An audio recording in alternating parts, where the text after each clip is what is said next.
This podcast is sponsored by nobody. Hey dudes, welcome to Splat from the Past, the only 80s theme horror and sci-fi show where things can get totally radical.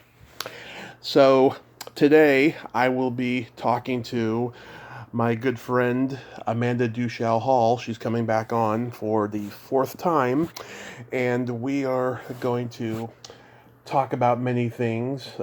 She wanted to talk about low-budget film sets and how, I guess, good and bad they can be. She also wants to promote her husband Ken Hall's re-release. I think Linnea Quigley's Horror Workout is getting re-released in something else, but we briefly talked about it beforehand, but we're going to talk about that and just catch up. It's been over a year since we last talked on the podcast, and I love talking to Amanda. She's a survivor, as am I, and survivors find each other and they build up a great rapport. So, here is my new interview with Amanda Duchow-Hall. So, Amanda, welcome back. You've been hiding out. Hi, Tommy. I have been hiding out. We made some really big life changes this year. We left Los Angeles and moved to the Palm Springs area. And It's really fantastic. I'm actually sitting outside in a tank top in mid-November having a conversation with you. It's fantastic. I've been meaning to ask you, has there been any Sonny Bono conservatism left over there in Palm Springs? You know what? There is. And I always tell people here that, Lyft driver, when I meet someone that I don't know or whatever, it's very random to me that we would wind up here because, my grandmother lived here from the time I was in junior high through the time I went to college. And, I was one of those girls in a bikini riding around on the back of a motorcycle back in the day when there was only about half of me. And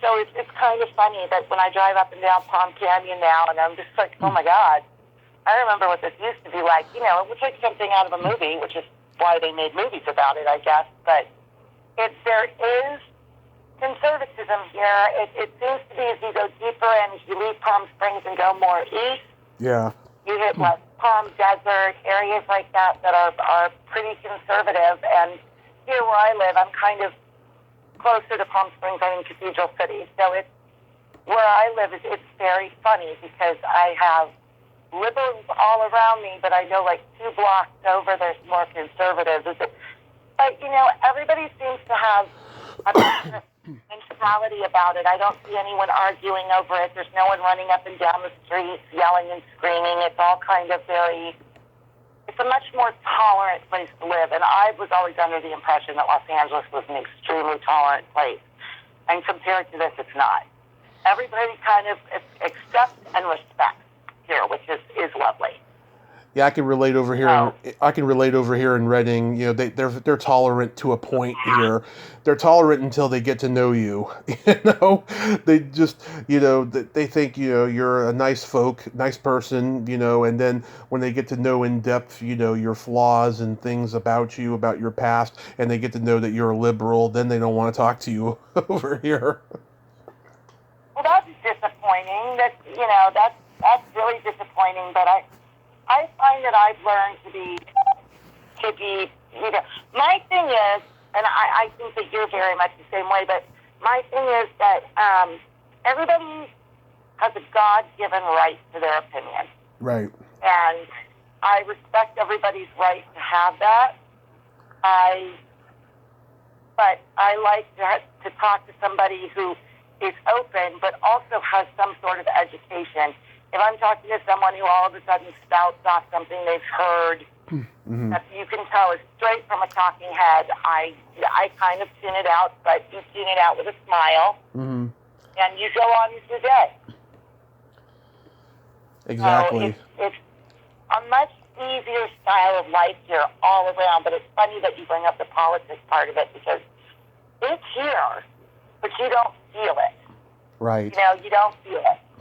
And I appreciate that. Of course, I just experienced my first Pride in Palm Springs, which is really something amazing to see. So, it's open-minded. I don't spend a lot of time in Palm Desert, though. But, it's open-minded. I like it a lot. Ken's very happy as well. My husband's very happy. Oh, that's great. I'm very happy for you guys. So, you told me, and I was in tears, that you've semi-retired from still photography on movie sets, but you wanted to address certain things about low-budget films. So, talk away and tell me, what you wanted to get out there, Don't you know by now, never tell me to talk away. Never tell me. Because people will be unwrapping their Christmas gifts and singing Old Lang Syne, and I will still be talking. They want to hear you, not me, so talk away. I just think that, we are 2 hours away from Los Angeles. I am 7 minutes away from an international airport. I still want to work. Yeah. But, I've started my own business on the side, which is really actually taking off here, and I'm having trouble keeping up with orders at the moment. But the last few projects I've done have been really, really disappointing, especially in the realm of how we're supposed to be treating each other better. And IATSE and all this stuff, and we're fighting, for better treatment and better stuff. And we weren't doing it, when I did my last project, which was the beginning of, well, not the beginning, but like May of this year. Yeah. But, I find that I get treated, and I'm not saying it's because I'm a woman, because I don't think it has anything to do with being a woman. Mm-hmm. I haven't been treated well on set. And I'm talented, and I deserve to be treated with a modicum of respect. Not only do I know what I'm doing on a set, I go through with my director. I go through with the producer. I go through with the, cinematographer. And I make sure this is the way I work. How can I change that to be more efficient for you? What would you like from me? This is what I bring to the table. If I stand here, if I move here, mm-hmm. Am I going to be in your way? And by the end of a project, when it's a good project, it becomes a dance, because a set photographer should be everywhere on your set. I like to shoot rehearsals a lot. One, I don't have to put a blimp on my camera. Two, it gives me more opportunities to shoot a scene over and over and over again. So I get exactly what the producers want, what the directors want. I'm there to sell a film. Mm-hmm. Of course I'm there to memorialize it, but I'm also there to give somebody the images to sell a film. I am giving you your images for your marketing. I am giving you your images for your poster, for stuff you're releasing online. And I deserve to be valued for that. The last few sets I have been on, I have been less than valued. I have been treated as if I am a pain, as if I am in the way, a sore thumb, just an annoyance that has to be met with in order to make some producer somewhere happy. Yet there is very rarely a time when a director, when a producer, when someone will come up to me and say, can you please make sure you get some shots of me doing this or that? And that's when the vanity comes into play and the film gets put into second position. And,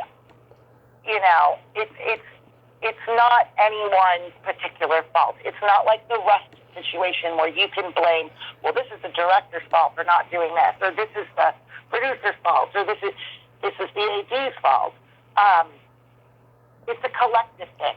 And I don't know if it's become that independent, very low budget films have become,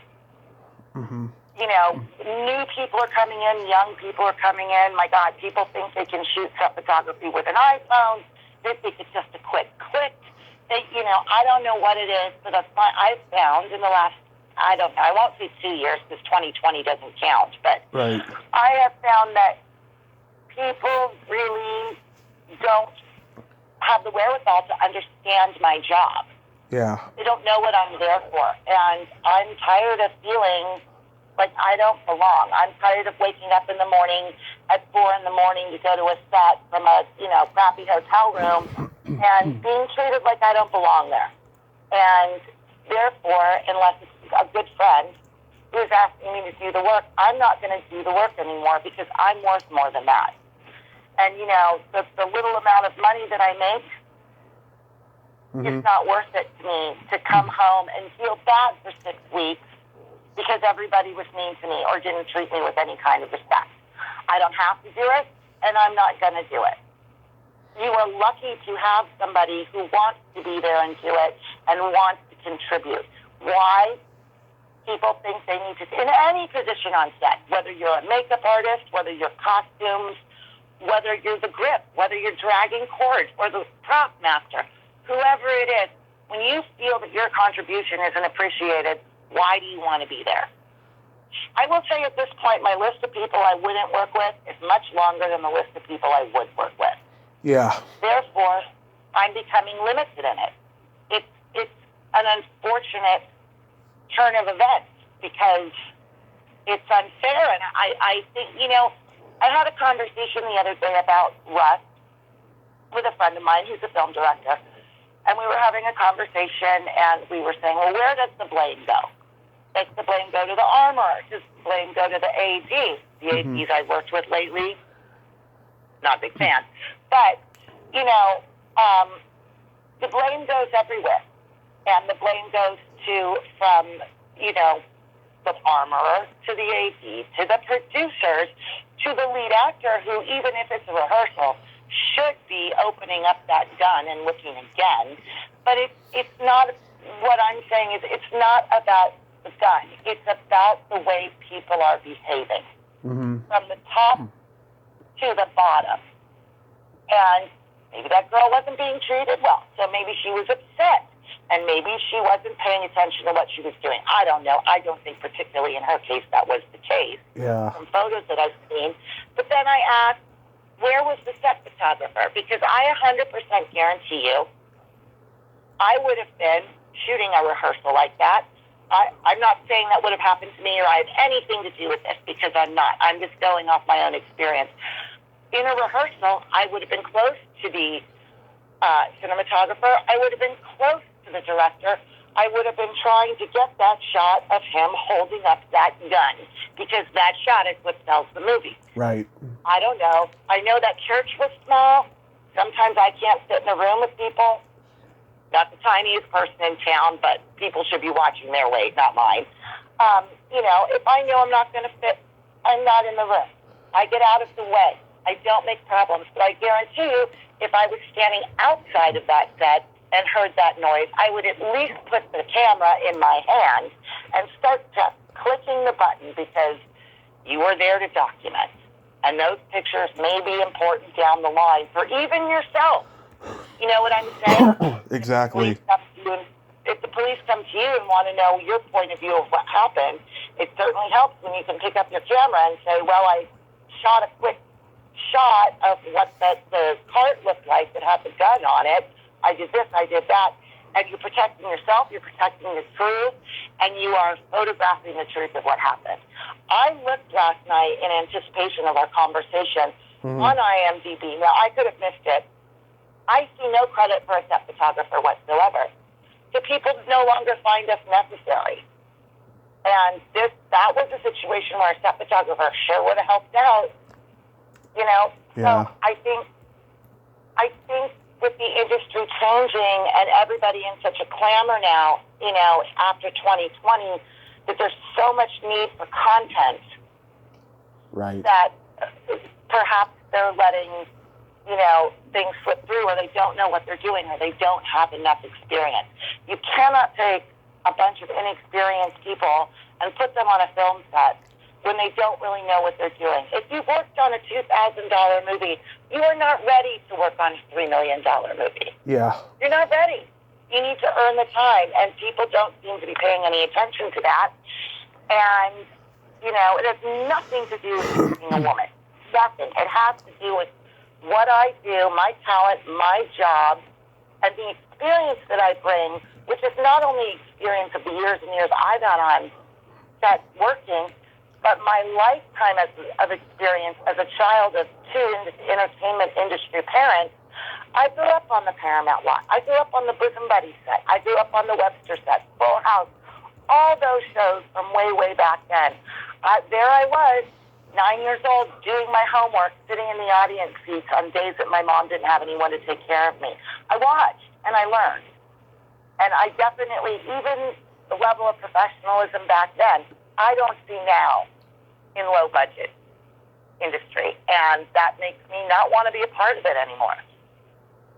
Oh my God. Is it Christmas yet? Yeah, oh my God. Yeah, it's funny. I just talked to Kim Gottlieb, who was John Carpenter's still photographer, on all the early films. Oh my God, I'm such a huge fan of hers. I can't believe you're so. I have her book. It's signed. Unfortunately, I wasn't there when she signed it. Uh-huh. I am a huge fan of her work, so I'm totally, please tell her that if you talk to her again. I will. am totally interested in what you're about to say. Yes. Well, she was going to do the podcast last Halloween, but she was really depressed about the election. So this year we made it happen.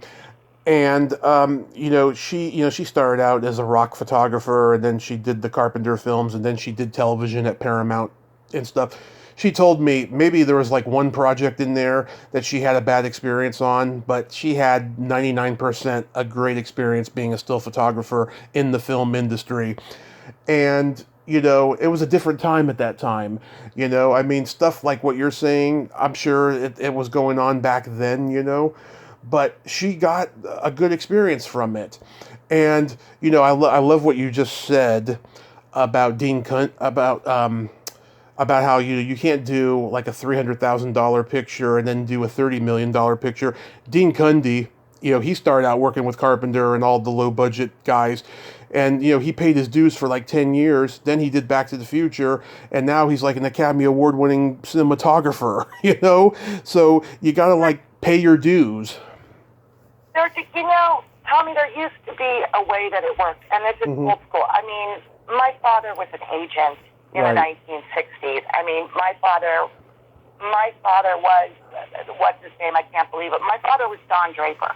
You know what I'm saying? Like, that was, and I wasn't born in the 60s, thank you very much. But what I'm saying is, there was a way things were done. There was a way you worked your way up the ladder. And yes, to some extent, that is still happening, of course.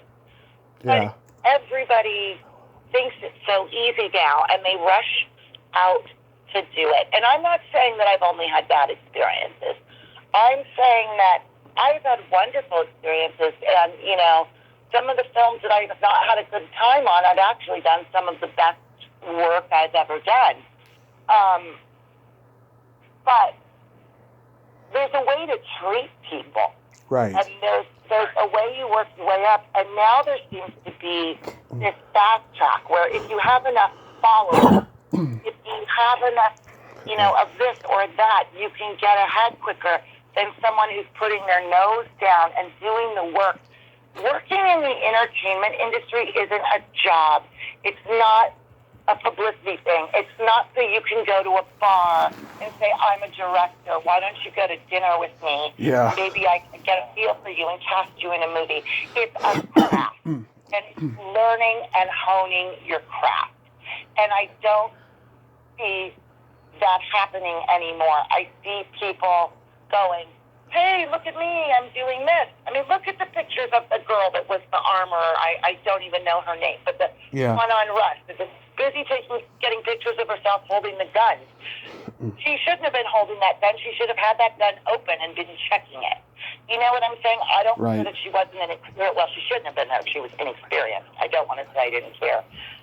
She should have had somebody over her. But again, they cut a corner and gave her two jobs. And she's there. I'm not saying she's not responsible. I'm saying that she's there and she's got more than one job to do. And when you're put in that position, you cannot focus on what your most important things are. And that's where the corner cutting and the more important is getting the picture of the director talking to the actor, pointing the finger up with the cell phone, to put on the on the Instagram 25 minutes later as soon as you break is not what's important. It shouldn't be, look at me, look what I'm doing. It should be, my nose is down, I'm doing my job. Mm-hmm. When this is done, look at the product that I contributed to. Right. Product should be speaking for it. It seems to be more now that the people are speaking for the project, not the project speaking for you, which is what it should be. Does that make sense? It does make sense. I'll tell you, I get a lot of guys who are new to the podcast world messaging me, looking for shortcuts, asking me what's my secret formula to being so prolific. And I'm like, I don't have a secret formula. I'm just hardworking and I have a passion, and I happen to live in a town that's boring, so I don't really have anything else to do right now. And I'm recovering from an accident, I don't have a secret formula, and it's very flattering. I get this, but it's also annoying too, because, these guys just want fame. They don't want to, put in the work and the time. Not everybody can. I'm sure he's a very nice man. Mm-hmm. Not everyone can be Quentin Tarantino. Yeah. This idea of the celebrity director, the celebrity chef, the celebrity this, the celebrity that.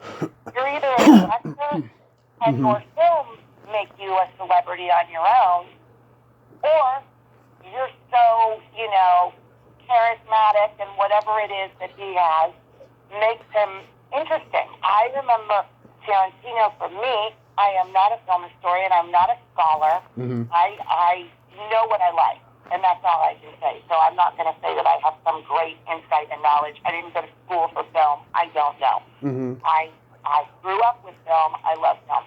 And I know that Quentin Tarantino, for me, was the first director in my kind of generational situation Mm-hmm. that I looked at, and I was actually more interested in the director than I was in the films he was making. And it's because, at the time, the films to me, I'd never seen anything like it. Of course, I hadn't watched any Japanese film yet, but I had never seen anything like it. And my interest came from what is in this man's brain that makes him write this? Like, he must be a fascinating person.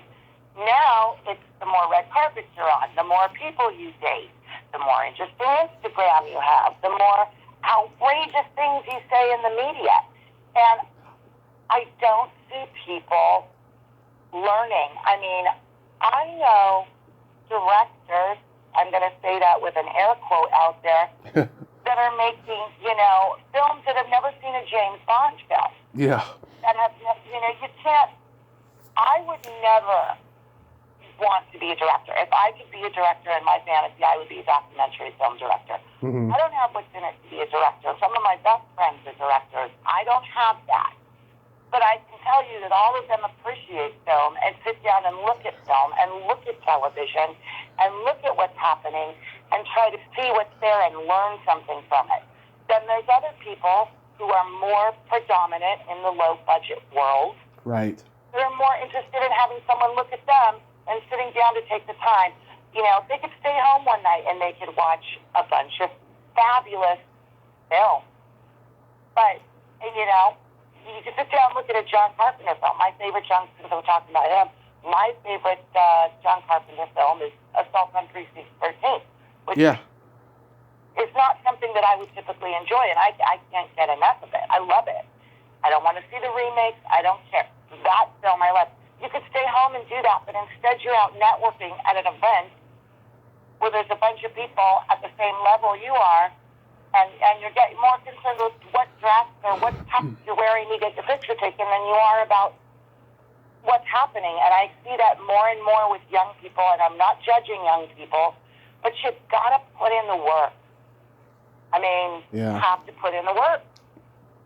And I don't see it happening as much anymore. And the less people that put in work, the more problems, the more accidents, the more low-quality stuff you're going to have. Now, does that mean I'm going to sit down and watch Squid Game because everybody's talking about it? Mm-hmm. No, sir. But I don't have to, because I'm not responsible for making a product that's going to compete with that. Yeah. If you're going to sign a contract to direct something that's derived from stuff, you need to be watching it. You need to be reading books. You need to be learning things. And I don't see people wanting to learn. I just see people wanting to do without any background or experience for it. And I'm all for motivation and getting out there and having the chutzpah to do it. But I don't see it being done, in my opinion. But then again, I'm also old. I'm 50 years old, so maybe I just don't get it. But I'm not going to subject myself to being made to feel bad about myself when I have been hired to do a job and I know my job. Mm-hmm. I know my job back and forth. I know what I need to do. I mean, I don't know. You could ask Kim, I don't know. But I ask for the script in advance, and I sit down with a script as far out as I can from the production, and I go through and say, okay, they're going to need me here, and they're going to need me here. Now, on this day, they're not going to need me because it's a lot of, long distance stuff, or it's a lot of, extra coverage, or it's a one-on-one conversation. I can shoot that in one rehearsal. Mm-hmm. Then I can go outside and shoot the actresses, or I can shoot something else, and I make a schedule for myself and even go to the director and the producer and say, look, these 3 days you don't need me. Yeah. Don't pay me for 3 days to be there because you don't need me. I don't see that happening a lot anymore. ADs do it. Obviously line producers are doing it because that's their job. But in order for me to service the project that I am there to help create, I need to put some legwork into it. And I just don't see that happening anymore. Yeah. God, I know. I mean, there's already so much fucked up shit in general going on in Hollywood. So I've talked with people about the Screen Actors Guild, and the healthcare and all that shit. It's just insane, But fortunately, the content creators are ruling the landscape of show business right now, and hopefully things will get the whistle blown on what's going on in Hollywood. The content creators need to do more than create the content. The content, in my opinion, the content creators need to take responsibility. I mean, I literally, on my last project that I did, which was very, very low budget and was a favor for a friend, the director who was working on it thought she could do everything. She didn't need any help. She didn't want to be told what to do. She could do it all. It's not about doing it all. The content creator, your director, your AD, your producer, they are your team captain. The producer, if you want to think about it in terms of a sports team, the producer is the owner of the team. The director is the captain of the team. He is there, she is there to make sure that everyone else is protected, is able to do their job free of having to worry about other problems, like people being annoyed because they have to do their job. I'm not going to talk about anything specific, but I was humiliated and embarrassed by an AD on a set recently in the last few years to the point that had I not had so much respect for the people at the top that hired me, that knew what I was there to do, I would have walked. And I've never thought about doing that before. And that's after Me Too. That's after all this stuff. And it didn't seem to matter to this person. And I would have loved to have said to this AD, let's put your credits up to my credit. And let's see. But you don't do that because that's not the way you're supposed to behave on a set. And I ran into a television director on Sunday who is a very, very well-known television director, whose name I'm not going to use, who happens to be friends with my mother. And, she went into this long diatribe about how it was so bad in Los Angeles the way she was being treated by certain very famous producers that she left to go direct lower budget stuff in the South, in Georgia, because she didn't want to take it anymore. Yeah. You know what I'm saying? It's just not worth it. It took a toll. I'm the first person to talk about I have anxiety. I need to feel I'm not asking anyone else to go out of their way. I'm not like a vegetarian who wants everybody to get lemon juice for their salad dressing because, God forbid, there might be cream in a salad dressing. I'm saying that if I can't be surrounded by people that are there with one united cause, which is making a good final product, I don't want to be there anymore. I'm not about having more credit. I'm about being able to say to somebody that I run into at a street fair in Palm Springs, oh my God, you saw that? I was involved with that. I'm so glad you liked it. I like being able to say that. I'm not interested in saying, I have 141 films that I've worked on. That's not important to me. I'd be happy with the 12 I have or whatever, whatever it is.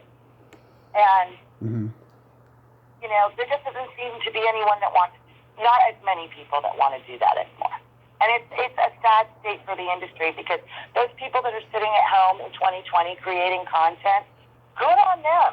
I love that people did that because I certainly did that, but I can tell you about every season of MasterChef. However, you can't just create the content and then not pay attention to anything else. You want to do that, you're responsible for everything all the way through the process. Yeah, like I said, it's a lot more than getting nominated for a film festival award. Right. Well, like I said, go ahead. No, you go ahead. I'm sorry. No, like I said, if I get this film made, I will pay you handsomely and I will make sure you are treated well on the set. I swear it. Thank you. I will come out of retirement for you. Yes, please. Right. Because now that I'm in Palm Springs, it's getting harder and harder to pull me away. Yeah. Well, who knows what's going to happen in the future, but I think we will work something out. Absolutely. I'm glad that you're not giving up on that because that's also something that's really important. Well, I put it on hold for a while because of COVID, but now I'm starting to think about, things that can possibly happen, who I can talk to and stuff like that, just, waiting for, some kind of a miracle cure or something for the world so we can, get this done, because I just don't want to have to deal with, craziness. I've heard people, getting sick on sets because of they're filming, without safety. And of course, we know about Alec Baldwin and that incident that just happened. Yeah, I don't think that, I saw something today that went by in the news that people think that it was some sort of conspiracy, that someone wanted to plan something that was going to take this movie down because, they were not being treated well on set. Nobody in their right mind is going up and going, okay, well, what kind of bullet does this gun take? Let me go out and find that bullet, and then I'm going to put one in the gun. That didn't happen. This is just an unfortunate, very incredibly unfortunate, a very unfortunate chain of mistakes. There wasn't one mistake that was made. There were mistakes made at multiple levels. And as the executive producer and as the lead actor, now, it does fall somewhat, I believe, on Alec Baldwin, and he should have opened that gun and looked again. Right. Because, again, he's responsible for every single person on that crew as one of the producers of that film. Unfortunately, he's the guy with the name, so he bears more weight of that responsibility. Were there breakdowns before it got to him? Absolutely. But he does bear responsibility, and he's the one that's going to take the brunt of it because he has a name. And that is unfortunately the way the world works. Right. It's bizarre. I mean, I've heard about crazy things happening on sets, John Eric Hexum. I interviewed, a actress whose father died doing a stunt for Paul Newman. It's crazy, but, hopefully. Look at the Twilight Zone, and why can't I think of his name? I should know it off the top of my head. Oh God, what was his name? Not Rod Serling. With the helicopter scene, that was till Oh, Vic Morrow. told them to go. Vic Morrow. Vic Morrow. No one told him to put his head down low enough. I mean, this is why you have safety people on set. People shouldn't be getting sick on set because there should be a chain of command. There should be the COVID person there. Is it miserable to work with a face mask on? Hell, yes it is. But you don't do it for you. You do it for everybody around you. Mm-hmm. Work as a team and you're cohesive. You know, you hear these stories that actors and people on film sets say you bond as a family when you're out there and you're doing the hard work because filmmaking is hard. True filmmaking is hard. It's not glamorous. It's hard work, you know? Yeah. And you do it together. And there should be a COVID person that's actually taking responsibility and keeping an eye on people. It's not just having people come in and shooting them with a thermometer gun and writing down their temperature. Yeah. You know, and that, I know that in low budget is going by the wayside. I know that that's happening. So, you know, it's another thing we have to deal with. But because you have to deal with COVID doesn't mean that you don't spend as much time on someone else. It means that you spend more money to make sure that all your bases are covered and that someone is doing their job. And that doesn't seem to be happening in low-budget filmmaking. I'm not saying it's everyone. I'm just saying that it's not something that I particularly want to be a part of anymore. I love low-budget filmmaking. I love the style of being on the run, and you got to get this shot, and you got to move on, and you're here, and then you're there, and then you're moving here the next day, and you're right. I absolutely love that. I love, you know, doing that kind of thing. But I also don't want my name associated with something that's going to be known for being horrible.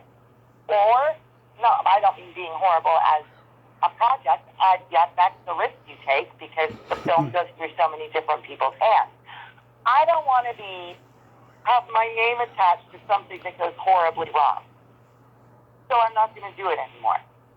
That's how I keep my name out of it. Yeah. Yeah. It is crazy. You know, people see the fake glamour of Hollywood. That's why they want to be involved in the movie making process, you know. I don't want to be on the red carpet, you know, just, you know, with that whole fake atmosphere and pretending to like people and posing pictures with, you know, stars who have reputations for being creeps in Hollywood. I don't want to do that. You know, I'd rather be at the house of one of my podcast guests, you know, smoking pot and hanging out in the hot tub rather than, you know, being on the red carpet. Absolutely. Yet, you know, but, you know, promotion, especially now, is part of the machine. It's part of the monster. It's part of what makes it work. And Right. you have to be able to do that. But that comes after. Right. That comes after everybody is safe. That comes after the film is in the can. That comes after everybody has gone home and had their wrap party and is back with their families.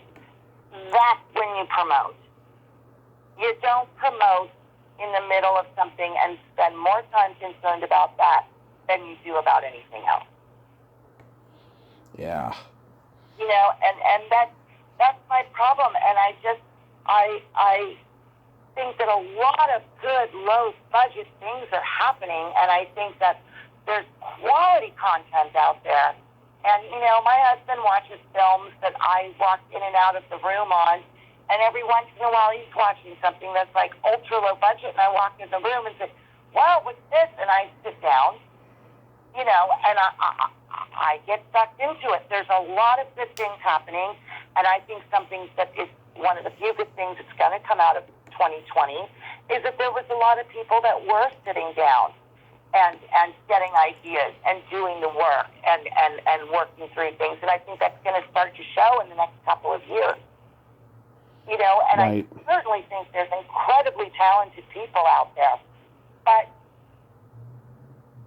there's so much noise that we're losing sight of the important things. There's so much noise. You know, Exactly. one of my best friends is a huge Instagram influencer. It's great for her, but she also puts in the work. You know what I'm saying? She didn't get that way because she asked for some free stuff and decided to start reviewing it. She put in the work, and she made the effort to get where she is. People need to put in the work. Putting in the work is not posting another picture of you on set every day on Instagram. Do I post pictures of myself on set? Of course I do. I'm not going to say that I don't. But that's not the number one thing. The number one thing is safety, the treatment and respect of your crew, and then a good quality product. And then comes the fun stuff on Instagram. To quote a friend of mine, Instagram is the cherry on top. Right. You know what I'm saying? Exactly. And marketing is the cherry on top. It doesn't, and I think people are losing sight of that. Because everybody is famous to someone now. You know what I'm saying? Yeah. Everybody is famous to someone now. My next door neighbor created a restaurant concept. One of my new fabulous next door neighbors created a restaurant concept. Mm-hmm. It is huge now and one of my favorite things in the world. This man was the first man to come up with it. To me, he's a celebrity. I'd rather talk to him than I'd talk to Clooney. Yeah. You know what I'm saying? So everybody is famous to everyone, to someone now. But what are you doing to back that up? If Right. I feel like I can't back it up, which I honestly feel after the last project I've done, if I feel like I can't back it up, I'm going to walk away from it until, again, I feel that I can. Because as a photographer, my work speaks for me. Right. And that's the way everybody should feel on a film set. Did you hear Marin's interview with Clooney? I heard part of Marin's interview with Clooney. I have not finished it. Yeah. I heard the whole thing. I liked it. I thought they had a good conversation there. I think he's a fascinating man to talk to. I mean, without doubt. And he certainly knows what he's talking about. There's another guy, and if you listen to that podcast, which is one of my favorite podcasts, by the way. Mm-hmm. I wish he did more than 2 a week. Same here. I spend a lot of time, I'm sure you do as well, but I spend a lot of my time now listening to podcasts and a lot less time watching television or movies because the world has opened up so much for me with podcasting lately. But I did listen to Marin's podcast. I think all the publicity it's getting, they missed key points. Like one is, number one, he's a great director. Number two, he's an incredibly talented actor. And number three, he's not afraid now, like you said in the interview, to say whatever he's going to say because who's going to do something to him? But he talked about at the very beginning of the thing when he was talking about about Russ, that it was just as much Baldwin's responsibility as everybody else's. And then he said, when I'm on set, I take the gun out. They focused on what he said he did. They didn't focus on what he said prior to that. And Clooney's been around kind of like I was from the beginning when he was driving his Aunt Rosemary around. Yep. There's people that know. Unfortunately, these people are not making low-budget films. These people get all the money they want. Right. You got all the money you want, no one's paying attention to you. In low budget, you're doing the exact same thing without all the money you want, and again, no one's paying attention to you. Where are accidents going to happen? The set where they can hire an armorer and 3 prop guys to assist the armorer, or, the set in someone's backyard in Santa Clarita. You know what I'm saying? It's where they don't have anybody. They have a guy that owns a gun, and he promised to bring it to set with no bullets. Right.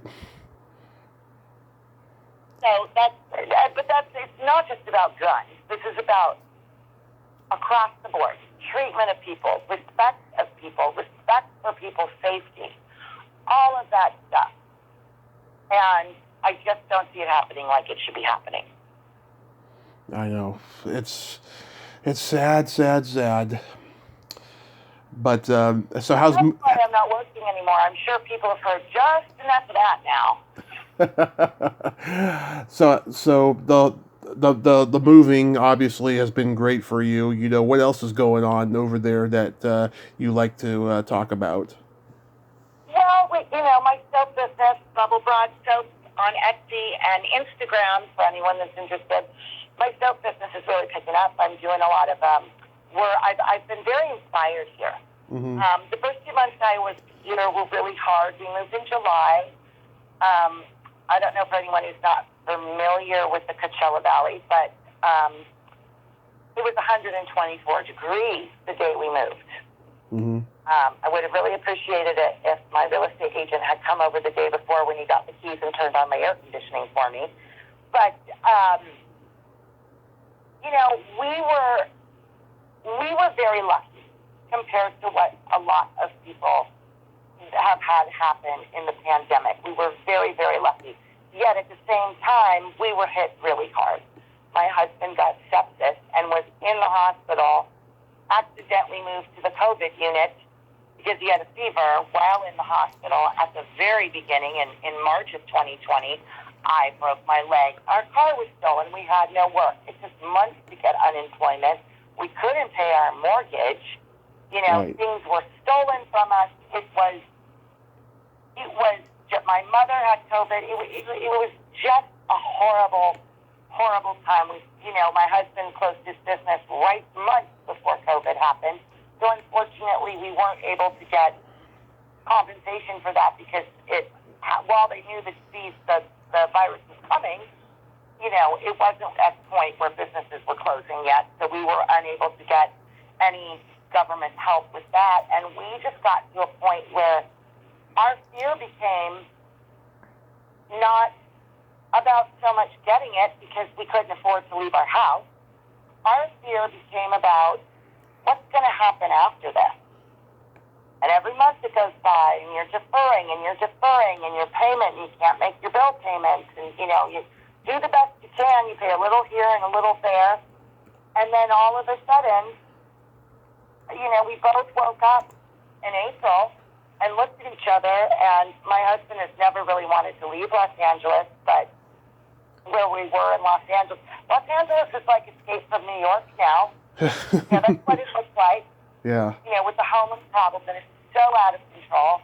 And we got tired of going outside to get some fresh air and having bums sleeping in our carport. Homeless. A bum is something different. I apologize.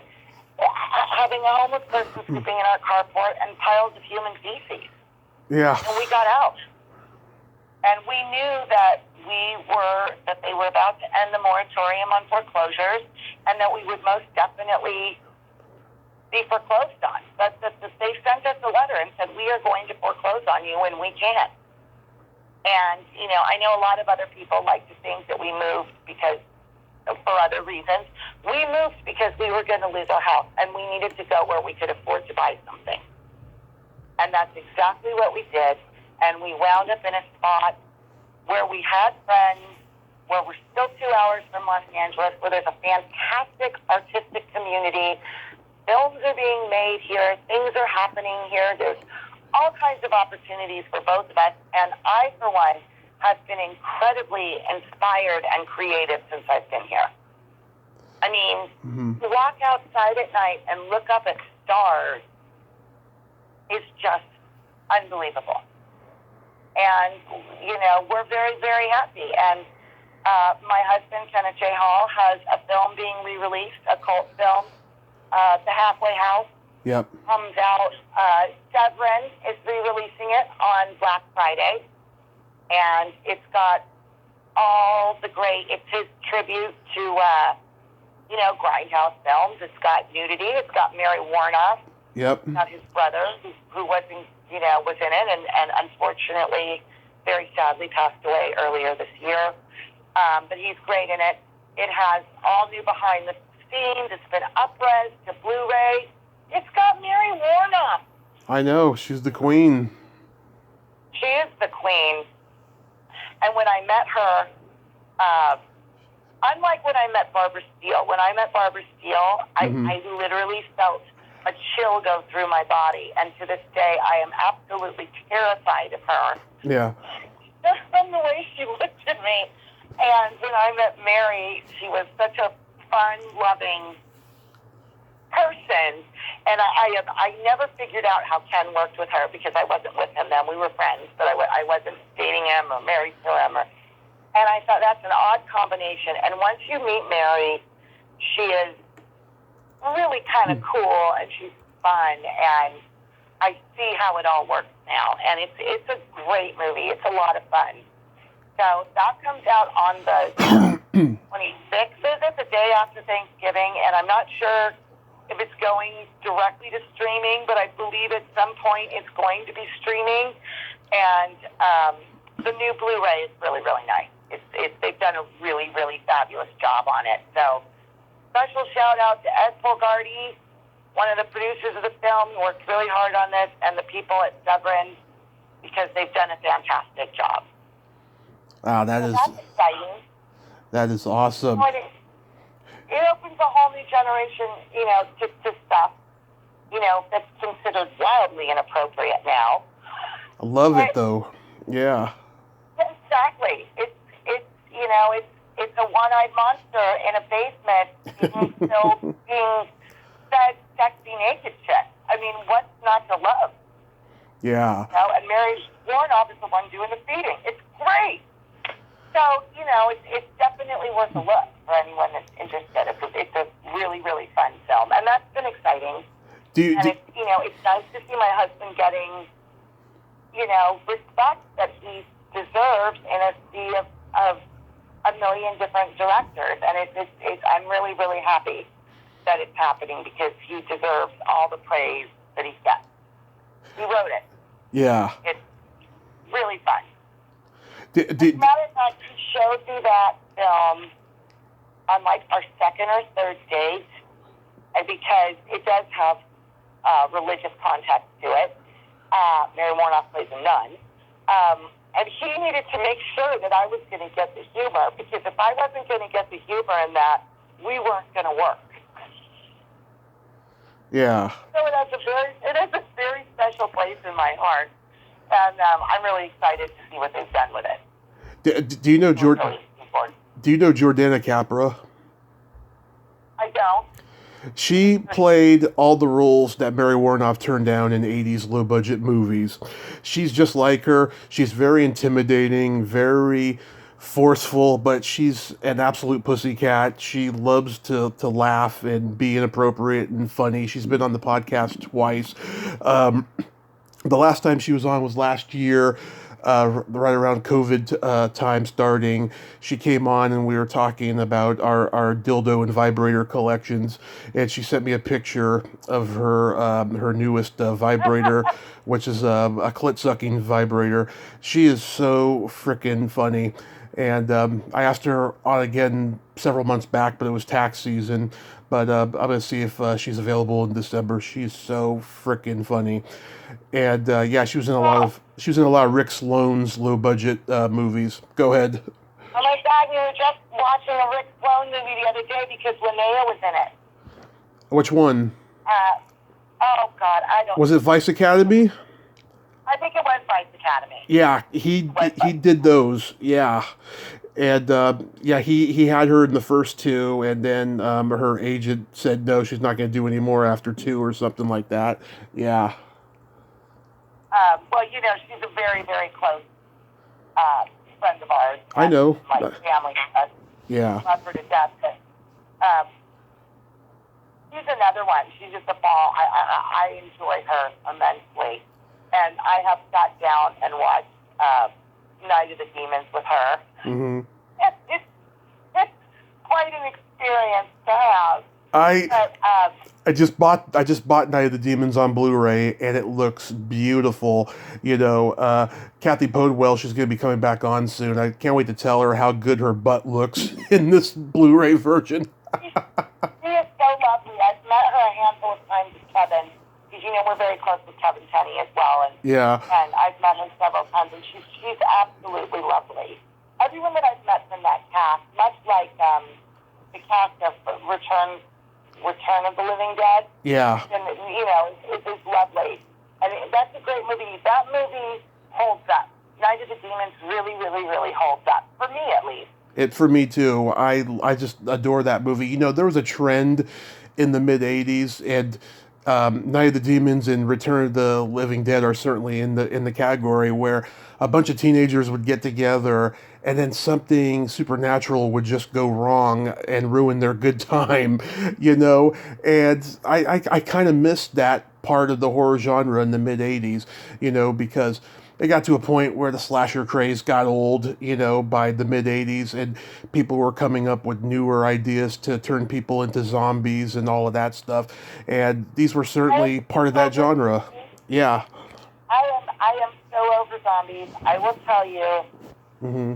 for me, the day the zombie died was the day that, oh God, I can't even remember his character's name on the Walking Dead. The Glenn goes into the dumpster because he's surrounded by the zombies, and then it was like 3 episodes before he found out what happened to Glenn. Yeah. And I was like, I'm done. I'm done with this. Now, if you were smart and there were zombies coming and you lived in Southern California or anywhere in the California, you make your way to the coast, you get on a boat, and you go to an island. Because the zombies can't swim to an island, problem solved. But, you know, zombies get in the water, be bitten by a shark, and then you have a zombie shark. Now, that's like a whole new genre. But what you're saying about the teenage films, because I was right at that age where I was going to those movies on the handlebars of my boyfriend's bicycle. And I remember very clearly going to see another Friday the 13th at the theater in Van Nuys on my boyfriend's handlebars. And I don't remember how many Friday the 13th it was in. And I'm looking at him and I'm like, Yeah. how many times are we going to do this? Are we going to do this 13 times? Like they did become, they're all great, but they did become a little old. And what I loved and always got a kick out of is I think there was supposed to be some sort of warning for us kids that if you were teenagers and you went out and broke into a graveyard or had early sex or did whatever you were going to do, Yeah. that something terrible was going to befall you. You know, and I always loved that because all that made all of us want to do is go out and get laid. Yeah. Maybe there would be an adventure. So I think that part you might die, but there might be an adventure. Like, I think that I was just the right age. And you're younger than I am, aren't you? I'm 12 years younger than you. Oh, thanks. Thanks for rubbing that in. No, but it's like bottle of wine. it's like we think alike in many ways. So you don't have to feel too insecure there. I'm like a good bottle of wine older than you are. But you know, I wish that more of that stuff would come back. But now you have all this stuff where you have to be appropriate, and you can't. My God, I've been watching 30 Rock, Yeah. which is what, 10 years old.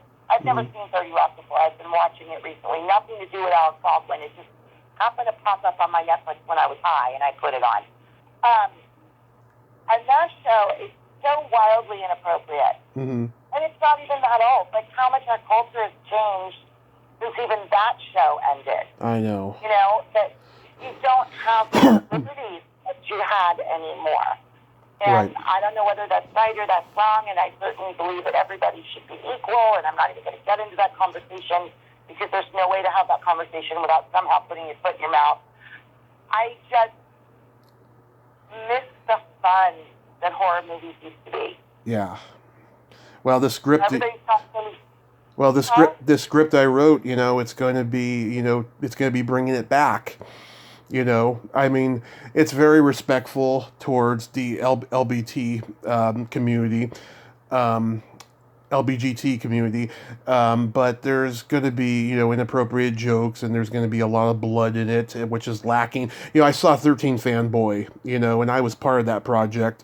I contributed to the budget, and I get a special thanks in the credits. But I was just like, where's the huge amount of blood that you know, we were promised, you know? And it's just, that turned me off of it, but I did like it. I loved everybody in it. You know, I know everybody in it, and it was great. But, you know, I was just disappointed there wasn't enough blood in it. I gotta say, yes, involved with this film, but I in no way do I, am I involved with it at all. But Mm-hmm. my husband did some costume work on it. He made the mask for it. There's a movie out that came out, I don't know, 2 years ago. Forgive me, Sarah and Joe. I can't remember exactly how long ago it came out. That Joe Nutter wrote, and his girlfriend Sarah French starred in, that Marcel Walsh directed, called Pretty Boy. Mm-hmm. I don't know if you've seen Pretty Boy, but you need to find Pretty Boy. It is kind of a throwback to that, but doesn't have a lot of blood, but it is creepy and psychological and really, really, really well done. I mean, really good. And I believe they've done a sequel to it. I don't know if it's out or not. But it's called Pretty Boy, and I would tell everybody to watch it because it gives you the legitimate creep. And Sarah French is brilliant in it. And it's a really, really good, solid. That's what I'm talking about. That is a set. That is a crew. They did what I wasn't there, but whatever they needed to do, they did it. They worked together, and they made a solid, solid film. And look it up, Pretty Boys, really good. Pretty Boys. I will definitely check that out. And Pretty Boy with no S, just Pretty Boy. okay, Pretty Boy. You mentioned before about Linnea's Workout being re-released too, so tell me about that. Again, that's my husband. My husband came up with that idea. They made it in the 80s, and it was a joke on all the workout videos that were coming out at the time, and it's Linnea and her friends, and they were chased by zombies, so instead of having the zombies chase them, they get them to work out, and it's hilarious, and it's not a film that has an arc. I guess no, it's a plot. I'll say. But it is great fun to watch. I can get sent emails all the time. They're running it on a workout channel, I believe, and people are getting together and having these small parties and doing the workout. And we get pictures of people working out the horror workout. And it's, again, a whole new generation of people finding this stuff that there's some sort of nostalgic charm to. Go I ahead. believe it's streaming. I don't know. You should have Ken on again. I don't know. I want to.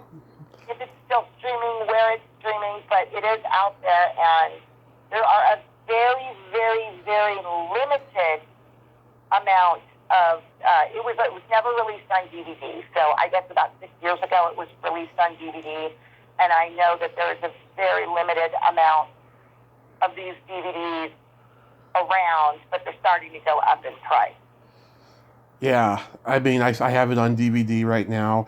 I had it on VHS many years ago. When I was in high school, I hung out with a group of bisexual and lesbian chicks, and we'd meet at someone's house, and we'd watch Linnea's Workout, or we watch the Michael Jackson Thriller parody Driller. I just interviewed the director of that, Cynthia Cyril, and we would all just, be freaky and play with ourselves in the same room watching it and stuff. It was innocent. It was innocent teenage fun. We were 16 at the time. I was going to tell you you were talking about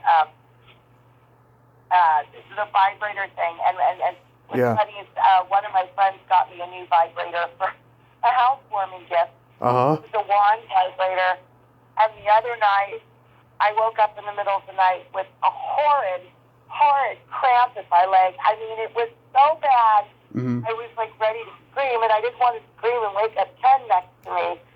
So I have a garbage truck coming, and I apologize for the noise that's about to happen. Okay. So I got out, I lived across the room, and I got my vibrator and set it on the highest setting, and I was using it on my cramp in my leg, and 2 days later my hips were really sore, and I still had it in the bed from the cramp in my leg, so I was using it on my hips, and I went, my God, they really are massagers. I love that. I mean, I just never. I'm sorry. Here comes the trash can. I apologize. Dump truck. I apologize. So, Yeah. it's just it's so funny because I'm getting older and now I'm living in what they call God's waiting room west here in Palm Springs, and it's all perfectly acceptable. I'm like, I'm good with that. Oh my God, that's great. I talked to this one actress. She passed away of of COVID earlier this year. I just found out recently. She was at the airport one time, and her vibrator showed on the see-through cameras in the customs area, and like everyone saw it, and she was so embarrassed by that. I've only done that once. When my husband and I went to New Orleans on a belated honeymoon, I was like, I've been to Hawaii several times and wanted to bring it to Hawaii, but I was always afraid to bring it to Hawaii. I don't know why. I think because you have to go through, when you leave Hawaii, you have to go through an extra scan that's like an environmental kind of scan, and to check you don't have any, fruits or whatever it's for. I don't really know what it's for.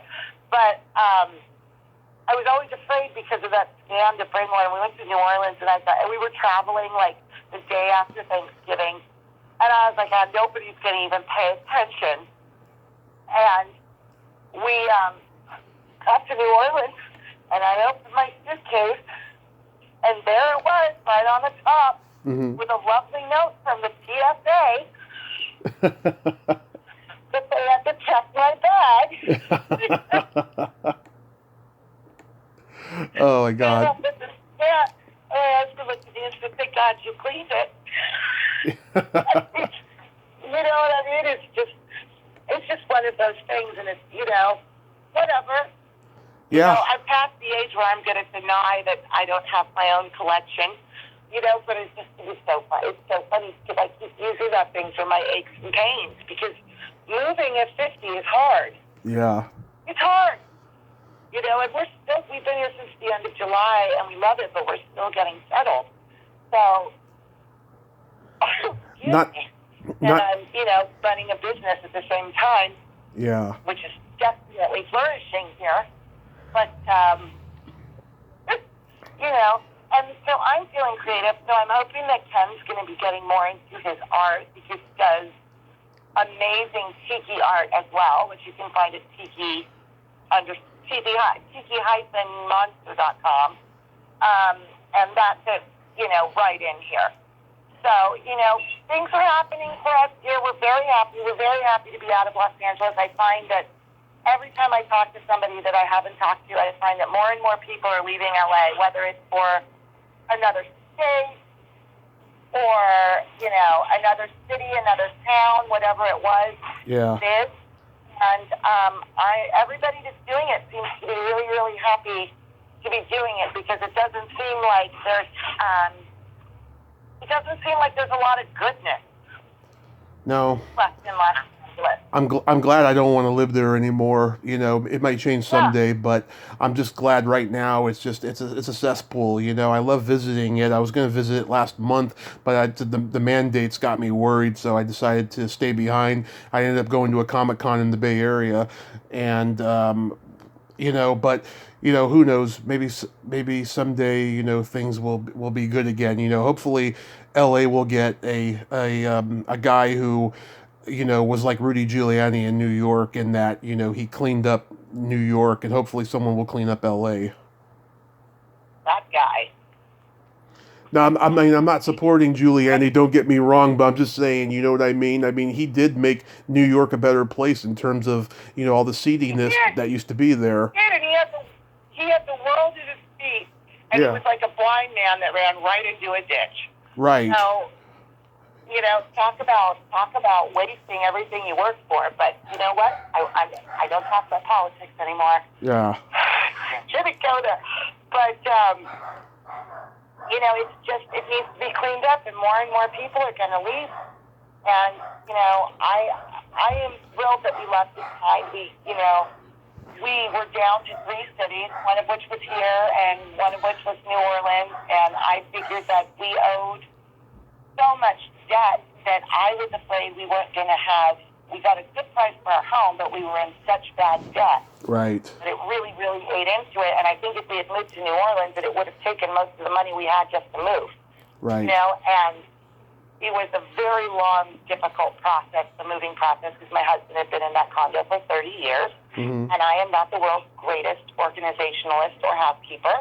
Yeah. And, you know, so it was a lot of work. But now that we're here and we're fairly settled, it's, you know, and then, you know, Ken came, I was watching TV one day, and Ken came in the living room. The last hurricane was an Ida in New Orleans, and we sat down and we calculated the time, and we realized if we had moved to New Orleans, we would have gotten there like maybe 3 or 4 days before that hurricane hit, and we probably wouldn't even have our house insured yet. Mm-hmm. So I take that as, no matter how much I want to live there, I take this as the right move. Coming to Palm Springs was the correct move. It sure was. And, you know, there's a blossoming, burgeoning, you know, people are coming back here to make films now. Yeah. We're coming back here to use television. And I think it's going to open wide up. And there's tons of theater here. This is not an uncreative community. This is a very, very creative, forward-thinking area. I have a feeling, and not to sound political again, but with all the shit that's happened in Georgia, I think people are going to stop making movies in Georgia for a little while. Well, we'll see what's going to happen in Georgia too. But I 100% agree with that. But I gotta say, I was in Georgia when my husband was working on the last film he did there, mm-hmm. and I was really impressed with the local crew. That was a crew that had it together, and there was a lot of locals on that crew, and they know what they're doing down there. So for the people that I met that are residents, that do art department and do, you know, stunt stuff and all that, I hope that it doesn't all go away, because those people need to make a living, and it's, you know, not their fault. Right. But I think they're gonna feel a crunch for a while. Yeah. So what are your holiday plans? Well, this is very exciting. Mm-hmm. You know, we were able to buy a house here, and it's the first time that I have owned a house. I'm co-owner of this house. Yep. And so for the first time ever in the history of Thanksgiving's past, I will be having my mother and her best friends and a few neighbors for Thanksgiving, mm-hmm. which is really, really exciting for me, because I never cooked for my mother on a holiday. I have never hosted a family Thanksgiving before. Right. And for Christmas, I would predict that we will go out for Chinese food and watch movies. Mm-hmm. Yeah. I usually go to, to a movie on Christmas Day or something like that, you know. I am dying to see that Gucci movie. Yeah. I really, really want to see the Gucci movie. I am very much looking forward to House of Gucci. We may, in fact, do that either, I don't think Thanksgiving night, but my mom is going to be here the next day, and we may, in fact, go see that, because I'm dying to see it. I like her music, okay, but I have become a huge fan of Lady Gaga as an actress, mm-hmm. and of Stephanie herself. And so I read a really interesting interview with her in the Hollywood Reporter yesterday, so I'm really interested to see what she does with this role. Nice. Yeah, so, just calm and quiet. It's holiday time in Palm Springs, which means, if you're going swimming, you should do it in the middle of the day, because it does get a little tiny bit chilly at night, and you might need a wrap in the morning. Yeah. Yeah. But other than that, things are really, really, really good. And what are you doing for the holidays? Well, for Thanksgiving, we're just going to eat like we do every year. I don't think we're going to have anybody over this year. Last couple of years, we've had like my best friend from the Bay Area come down and hang out for a couple of days. And last year, my brother had a girl that he was seeing come over. This year, it's probably going to be me and my mom most of the time. I think my brother's got things to do. For Christmas, but I don't know. I'm not thinking that far ahead yet. Yeah, just taking it easy. I'm really looking forward to Thanksgiving this year more than I am Christmas because I've never been able to cook for family before. So, Right. I'm working on my menu right before we did this podcast. I was looking at scalloped potatoes because I'm going to say something incredibly un-American. I hate turkey. This is what comes with finding a better headspace and being in a better place emotionally and physically. I've lost a bunch of weight. Yeah. Just through the move and stuff, and I can finally say out loud without feeling that I'm offending people. I hate turkey. I absolutely hate turkey. Yeah.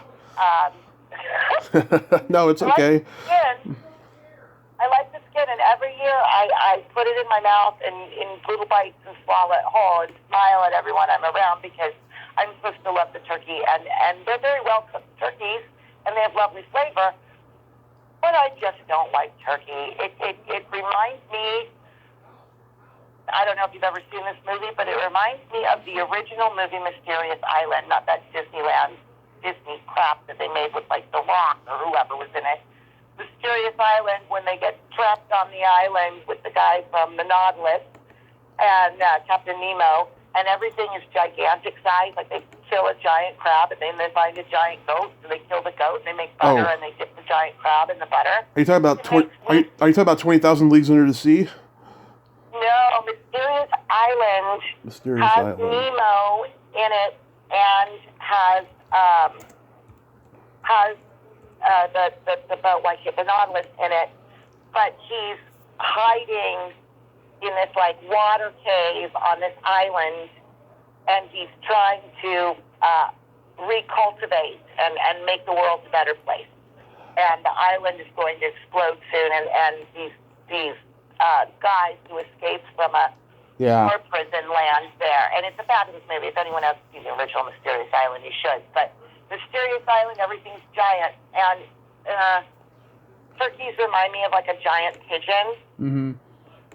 So I don't enjoy turkey. So we'll be doing a prime rib roast. Okay.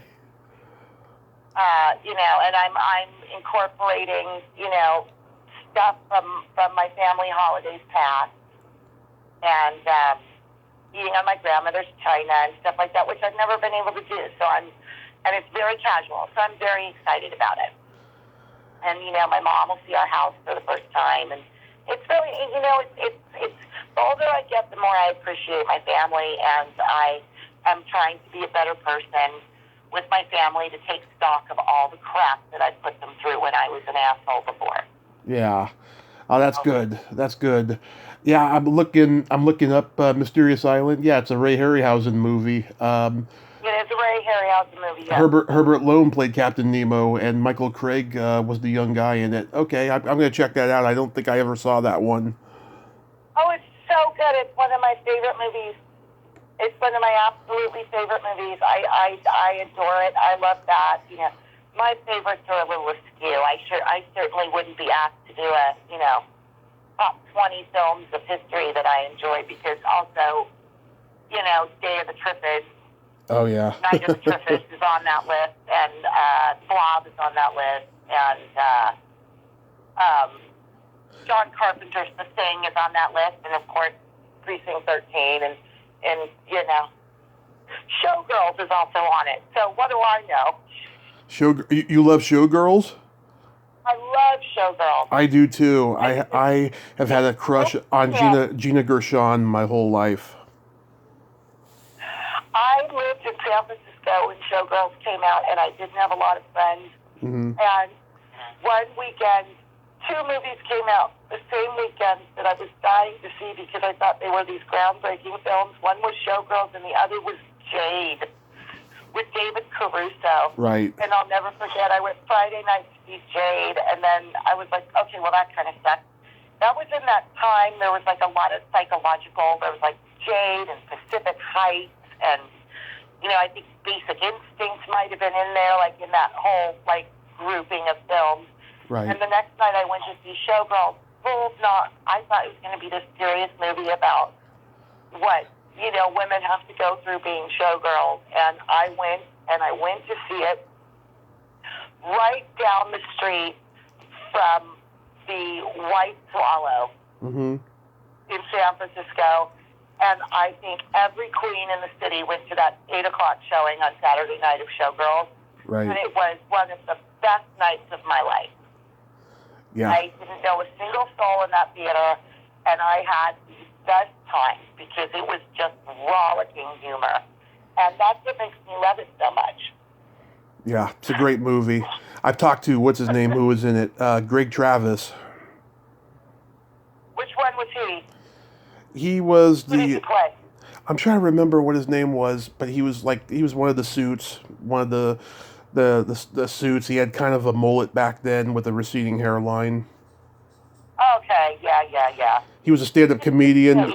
He had a character, the punk rock magician, where he was like, you know, doing magic tricks with like a punk rock, you know, mohawk, and he had, you know, the whole get up, you know, and stuff. Yeah, it was pretty funny. Well, I love those movies. If Showgirls is on, I won't turn it off, but I won't search it out either. Yeah. It shows up. I'm sure we have it digitized. You know, it's just one of those movies. It's just ridiculous, and you know, again, there's a film that is really nobody's fault. It's just terrible, and in the best way possible. Have you ever seen Dream Maniac? No. It's a David Duchow movie, his first one after leaving the adult film world. And I just interviewed one of the female stars of the movie today, Lauren Peterson, who left acting for a long time and now she's back. And she said she had a fun time making that movie. I bet. There's just something about those movies that make you feel good. And I don't know what it is. It's like watching Grease 2. Yeah. That thing is a steaming pile of crap. Yeah. But I could watch it 3 times in a row. Yeah. You know, I could sing you all the songs from the movie. And I love those movies. I also love incredibly serious movies when I'm in the right mood. It just depends. I hate it when people say, you know, what are your top 10 favorite movies of all time? Or what's your favorite movie of all time? How can you pick a favorite? Well, I can. I could pick Back to the Future. I see that about you. Yeah. I see where you would love that movie. Me? Mm-hmm. Not so much. Yeah. Not a fan of that movie. Doesn't work for me. It's a great movie. It just doesn't tug at my heartstrings or make me feel any certain kind of way. It's just, but I can't do that. Are you talking about a serious movie or are you talking about a comedy? Yeah. Because I think my favorite comedy of all time is What a Way to Go with Shirley MacLaine, which if you haven't seen, you should see. It's incredible. Oh, I've seen Everybody's in it. It's fantastic. Paul Newman, Frank Sinatra, Robert Mitchum. Yeah. Yep. But my favorite, Dean Martin, not Sinatra. It's Dean Martin, sorry. Yeah. I also, there's a new documentary coming out about him, which I had the honor of being able to see early, and it's very good, and I think it comes out might be today or tomorrow it comes out. Mm-hmm. And it's on TCM. But, I love those movies, but then again, I have a hummingbird that has made my house his home, and he's a great, big, huge bully, and he's fat because he won't let anyone else near my hummingbird feeders. And his name, I had to name him because he came as a baby, and so his name is Debo. This is one of my favorite movies is Friday. Yeah. And Debo is the bully in Friday. Yeah. So, I don't think there's a way you can pick. I mean, Jaws would definitely be up there, but I don't know that I could ever pick one favorite movie. And I think that's the joy of filmmaking in one sentence. I get it. There's so much out there to choose from, and there's so much creativity that's been there that, it's all to be loved and enjoyed. I mean, I could watch Ida a million times, not even with the Mystery Science Theater. I could watch not Thomas, by the way. I could watch that 100,000 times.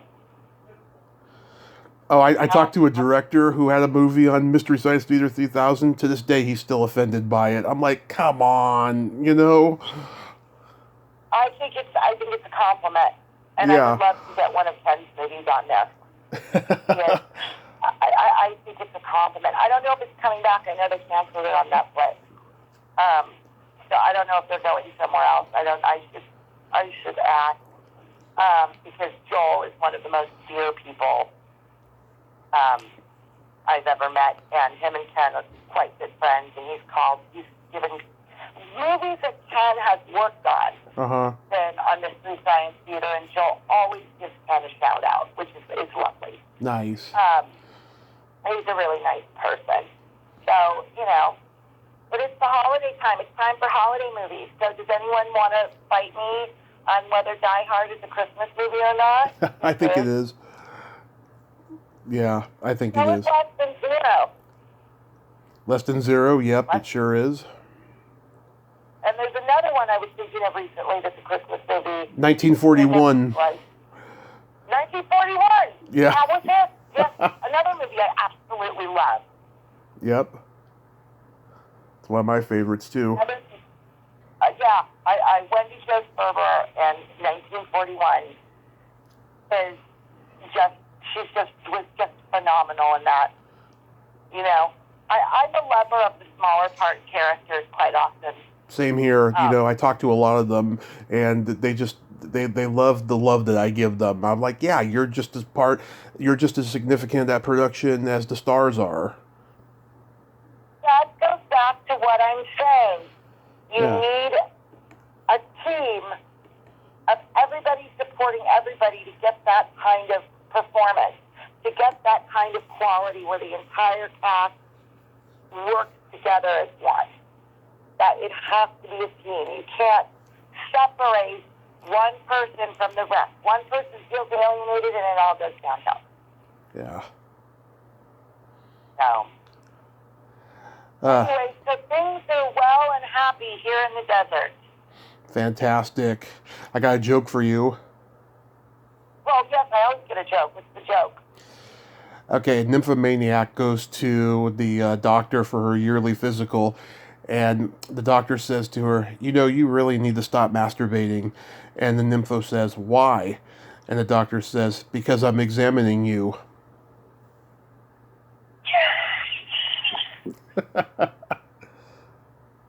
Oh my God, that's stupid, but it's funny.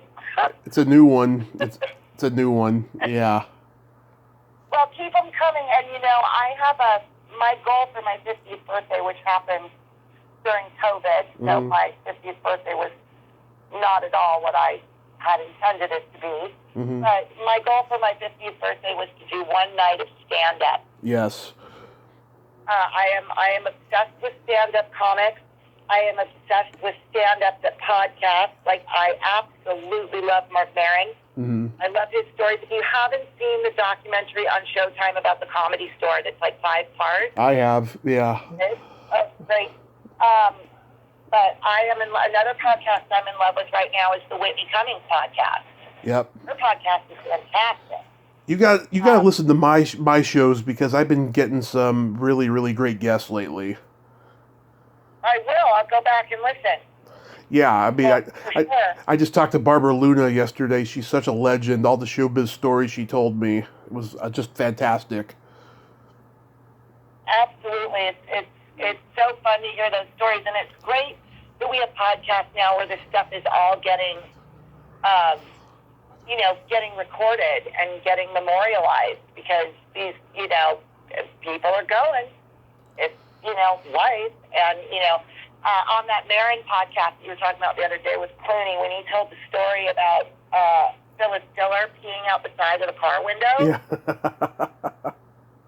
Yeah. I nearly fell down. I mean, just imagine Phyllis Diller in her fancy dress with one leg hanging out the window. I mean, I can't. You cannot write that. You cannot write that. No. So, but anyways, I will keep listening, and it's been absolutely lovely to talk to you. Yep, oh, it always is, Amanda.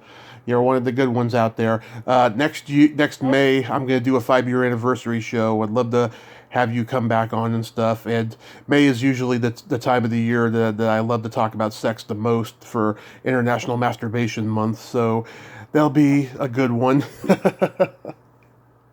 And I can tell you all about what my latest aches and pains have been and what I've been using my vibrator. Exactly. So we'll plan that, and text me, let me know anything, and have a happy holiday season. You too, and can I just say one more time? Mm-hmm. Bubble Broad Soap on Etsy and Instagram, and we have a really fun Instagram, so please follow us.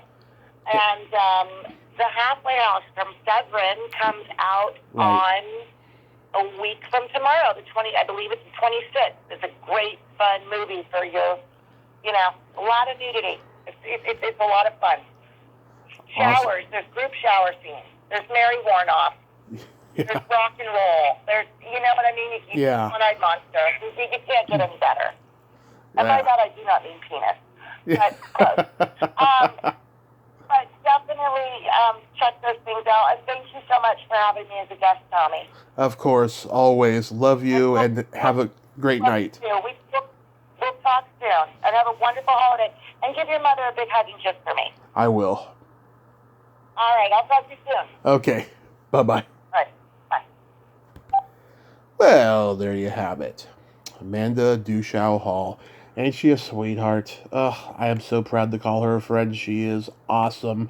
And I love all the wide range of topics we talked about today. Well, until next time, this is Tommy Throwback Kovac saying there's no shame in living in the past because the present sucks. Later, dudes.